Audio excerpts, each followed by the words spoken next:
My name is Hagan, and I am the 7th out of 8 children born to Lois and Vic Johnson. And my dad has Parkinson's and Lewy body, which is a disease that affects you both physically and cognitively. It can take a very strong person and reduce them to a very dependent person.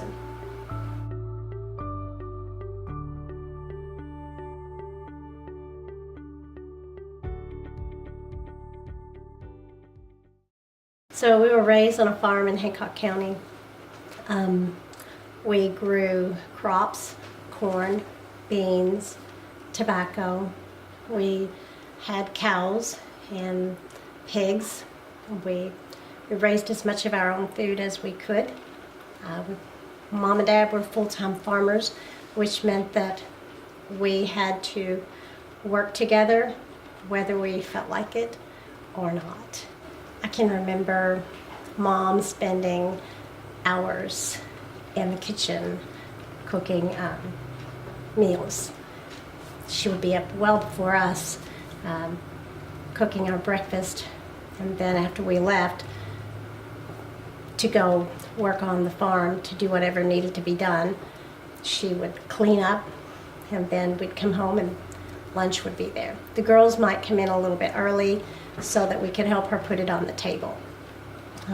Then usually one of us would come back into the house and gather the snacks that Mom had cooked for the crew, and then at supper time we would come in and help her put it on the table again. So she was constantly in the kitchen.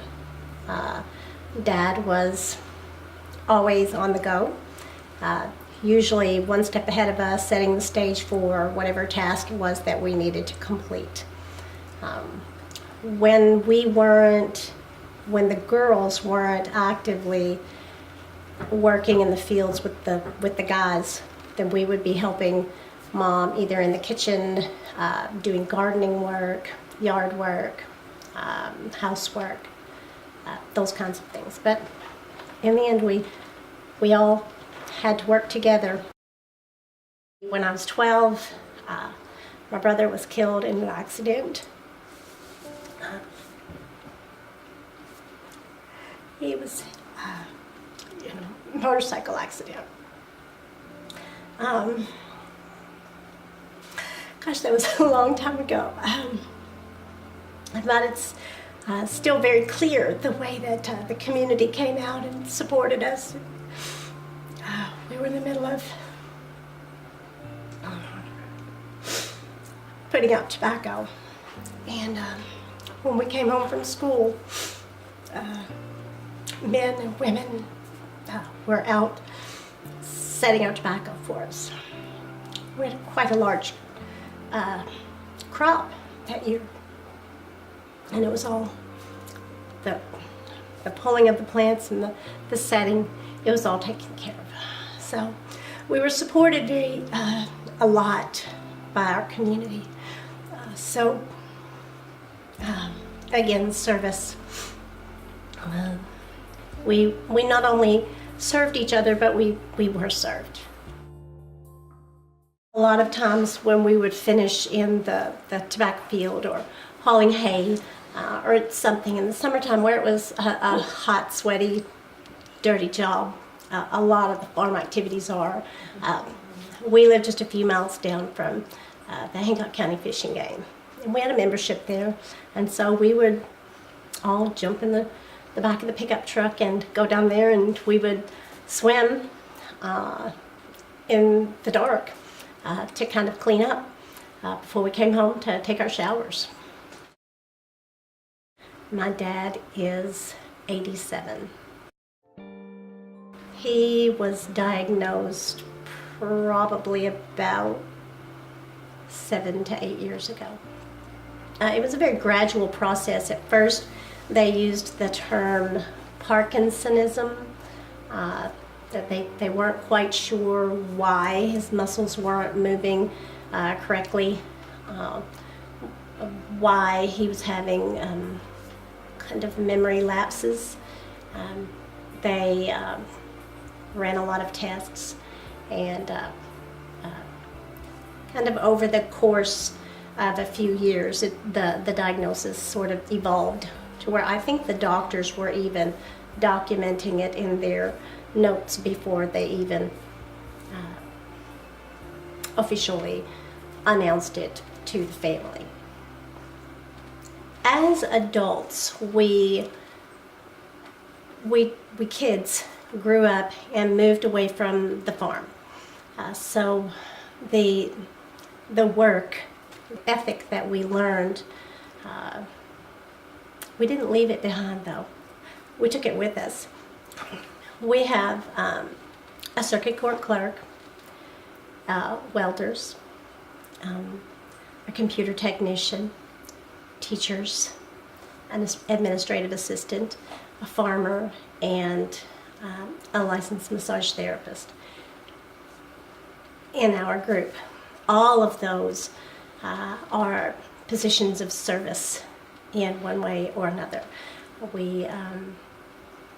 So I feel like we have taken what we've learned as children, and we have incorporated that into our adult and daily lives.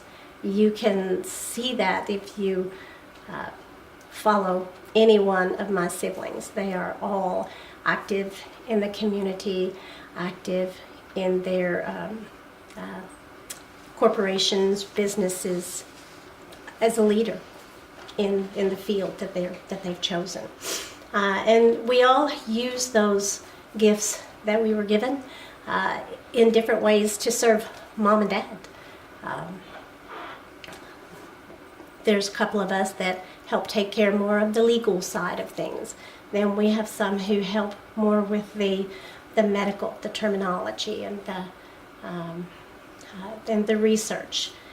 Then we have the guys who help out with the garden and taking care of the yard work and taking care of their day-to-day needs. We have some who do the grocery shopping. Everyone has a specific and very unique role to play. The strain of the last 6 years of keeping a constant revolving schedule does take a toll on some of the family relations. Sometimes you're frustrated. I don't want to say angry, that's not the right word, but it gets kind of frustrating when you're trying to work around so many schedules. We all feel it's important to work together, and we feel it's important to pull our weight, but it's also frustrating because sometimes your own life wants to get in the way. And so the others have to either give a little or you have to give a little. And that's not always fun. We started providing overnight care for my dad 6 years ago. So over the course of 6 years, gradually it got to the point to where we were doing care 24/7. There was either a paid caregiver or there was one of us that was there, possibly with the exception of a half an hour to an hour where there might be a lapse of no one in the home. The house that Mom and Dad lived in at that point was built in the 1960s, and very narrow everything. Narrow halls, small rooms. The bathroom was long and narrow, and it was getting to a point to where we could not safely maneuver him, and so So we had a meeting and basically said, we can't do this here anymore. Something needs to change. So the decision was to either place Dad in a nursing home or to remodel and make the hallway wider and the bathroom essentially more handicap accessible, or to rebuild. So once we looked into the cost of remodeling, it was a fairly easy decision from there. Mom decided that if she could sell the house, that she would rebuild. Dad was a very strong man, very decisive, very independent. I miss that. Yeah, I miss that about him. He always had a plan. He seemed very self-assured, very competent in whatever he set out to do. He was our go-to guy. He was very upset when we made the decision not to allow him to drive anymore.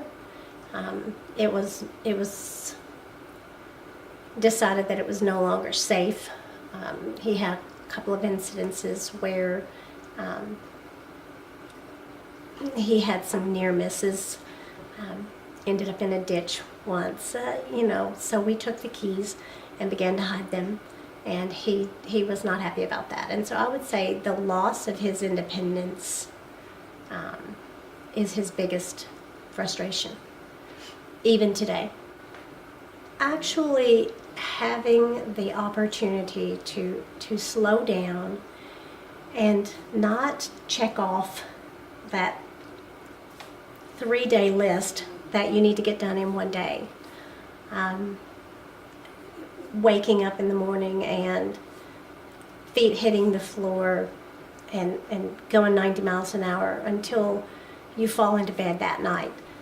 The various hummingbirds and watching the other birds, how they interacted with each other in the tree that was right outside of the kitchen where Dad and I would sit sometimes for an hour or so at a time. I began to appreciate just slowing down and being able to just be with him. He, at 87, still likes to look out the window and call to not just his attention, but to our attention, the beauty that's right there. We meet once every 2 or 3 months, and we make a calendar out that goes out 2 or 3 months. We have caregivers during the middle of the week, and then we take the weekends, Saturday night and Sunday. And if for some reason you don't foresee an event that you might really need to be in attendance for, but it's your shift at Mom and Dad's, then you've got to have that cooperation with other siblings who are willing to say, okay, I'll take that for you. Lewy body can cause you to have irrational thoughts, and so there have been times when he literally thought that one of us had said or did something very offensive to him. At that point, that's when you call in the backup and you say, okay, he's really mad at me right now and I can't get him to do anything. Can you come up and help? We do work together.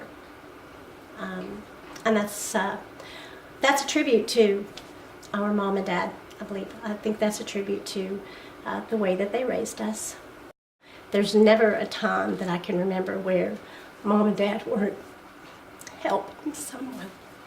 There have been times when Dad would say, I'm going to fall. I'm going to fall.